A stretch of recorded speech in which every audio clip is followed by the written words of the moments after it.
नमस्कार दोस्तों, कैसे हैं आप लोग। उम्मीद करती हूँ आप सभी अच्छे और स्वस्थ होंगे। आज मैं फिर एक नई कहानी के साथ आपके सामने हाजिर हूँ। उम्मीद करती हूँ ये कहानी भी आपको पसंद आएगी। अगर कहानी आपको पसंद आए तो प्लीज़ मेरे चैनल को लाइक और सब्सक्राइब ज़रूर कर दीजिएगा, ताकि मैं आगे भी आपको ऐसे अच्छी अच्छी कहानियाँ सुनाती रहूँ।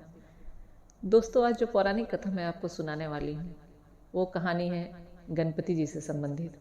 गणपति यानी हमारे विनायक, हमारे गणेश भगवान।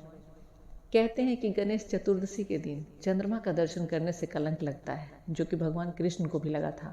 आज मैं ऐसी 2 कहानियाँ आपको सुनाऊंगी, तो चलिए कहानी शुरू करते हैं।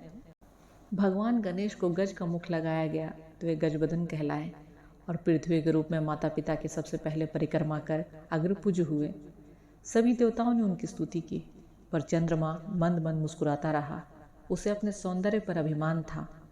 गणेश जी समझ गए कि चंद्रमा अभिमानवश उनका उपहास कर रहा है। क्रोध में आकर भगवान श्री गणेश ने चंद्रमा को श्राप दे दिया कि आज से तुम काले हो जाओगे और धीरे धीरे छिन्न हो जाओगे। चंद्रमा को अपनी भूल का एहसास हुआ। उसने श्री गणेश से क्षमा मांगी तो गणेश जी ने कहा, सूर्य के प्रकाश को पाकर तुम एक दिन पूर्ण हो जाओगे, यानी पूर्ण प्रकाशित होगे, जो पूर्णिमा का दिन होगा। लेकिन आज का यह दिन तुम्हें दंड देने के लिए हमेशा याद किया जाएगा। इस दिन को याद कर कोई अन्य व्यक्ति अपने सौंदर्य पर अभिमान नहीं करेगा। जो कोई व्यक्ति आज यानी भाद्रपद मास के शुक्ल पक्ष की चतुर्थी के दिन तुम्हारा दर्शन करेगा, उस पर झूठा आरोप लगेगा। इसलिए भाद्रपद माह की शुक्ल चतुर्थी को चंद्र दर्शन नहीं किया जाता है। भगवान श्री कृष्ण पर लगा था चोरी का आरोप। सत्राजित नाम के एक यदुवंशी ने सूर्य भगवान को तप से प्रसन्न कर स्वयंतक नाम की मणि प्राप्त की थी। वह मणि प्रतिदिन स्वर्ण प्रदान करती थी। उसके प्रभाव से पूरे राष्ट्र में रोग, अनावृष्टि, सर्प, अग्नि, चोर आदि का डर नहीं रहता था। एक दिन सत्राजित राजा उग्रसेन के दरबार में आए। वहां श्री कृष्ण भी उपस्थित थे। श्री कृष्ण ने सोचा कि कितना अच्छा होता यह मणि अगर राजा उग्रसेन के पास होती। किसी तरह यह बात सत्राजित को मालूम पड़ गई, इसलिए उसने वह मणि अपने भाई प्रसेन को दे दी। एक दिन प्रसेन जंगल गया। वहां सिंह ने उसे मार डाला। जब वह वापस नहीं लौटा तो लोगों ने आशंका उठाई कि मणि के लिए श्री कृष्ण ने प्रसेन को मार डाला।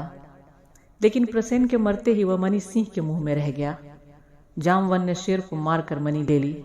जब श्री कृष्ण को यह बात मालूम पड़ी कि उन पर झूठा आरोप लग रहा है, तो वे सच्चाई की तलाश में जंगल गए। वे जामवन की गुफा तक पहुंचे और जामवन से मणि लेने के लिए उनके साथ 21 दिन तक घोर संग्राम किया। अंततः जामवन समझ गए कि श्री कृष्ण तो उनके प्रभु हैं। त्रेता युग में श्री राम के रूप में वे उनके स्वामी थे। जामवन ने तब खुशी खुशी वह मणि श्री कृष्ण को लौटा दी तथा अपनी पुत्री जामवंती का विवाह भी श्री कृष्ण से करवा दिया। श्री कृष्ण ने वह मणि सत्राजित को सौंप दी। सत्राजित ने भी खुश होकर अपनी पुत्री सत्यभामा का विवाह श्री कृष्ण के साथ कर दिया। ऐसा माना जाता है कि इस प्रसंग को सुनने सुनाने से भाद्रपद मास की चतुर्थी को भूल से चंद्र दर्शन होने का दोष नहीं लगता है।